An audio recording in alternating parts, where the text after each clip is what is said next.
Dr. Henry Anyimadu, an infectious diseases specialist at the Hospital of Central Connecticut, is covering some of your questions about the coronavirus. He actually joins us now.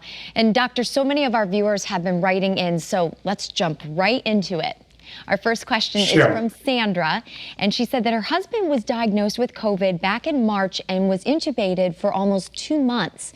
She says he was tested twice before leaving the hospital and then twice before leaving rehab. All 4 tests came back negative for COVID, and he was finally discharged May 19th. And she says on June 12th, he tested positive again. A second test was done June 26th, and again, positive. So why is he testing positive after being discharged negative?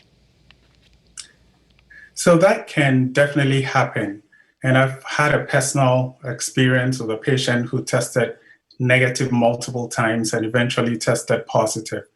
Patients who recover from COVID-19 can continue to shed the viral RNA for weeks and sometimes even months.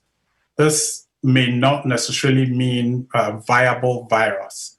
The initial negative test could have been a false negative test. It is also possible that he became truly negative, but then got exposed to the virus again in June. But because he had antibodies, he didn't get sick from it. So this is not unusual, but it's not impossible as well. So interesting. Our next question is from Ann in Old Saybrook. She wants to know, if your blood pressure is well controlled, are you still more at risk for COVID-19?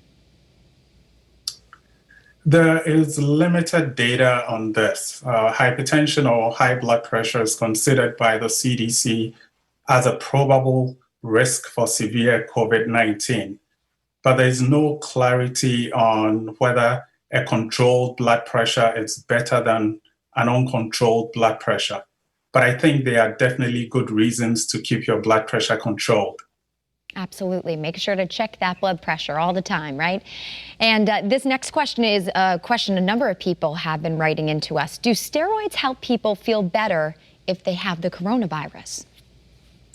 That's right, yes. So now we have more data, and we know that dexamethasone, which is a steroid, has been shown in a very large study of about 6,000 people to improve survival in ventilated patients and those requiring oxygen.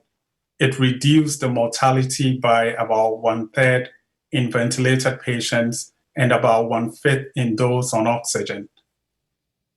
All right, thank you for all this information. Dr. Anyimadu will be joining us a little later on tonight to tackle more of your questions, so stay tuned. Thank you, doctor.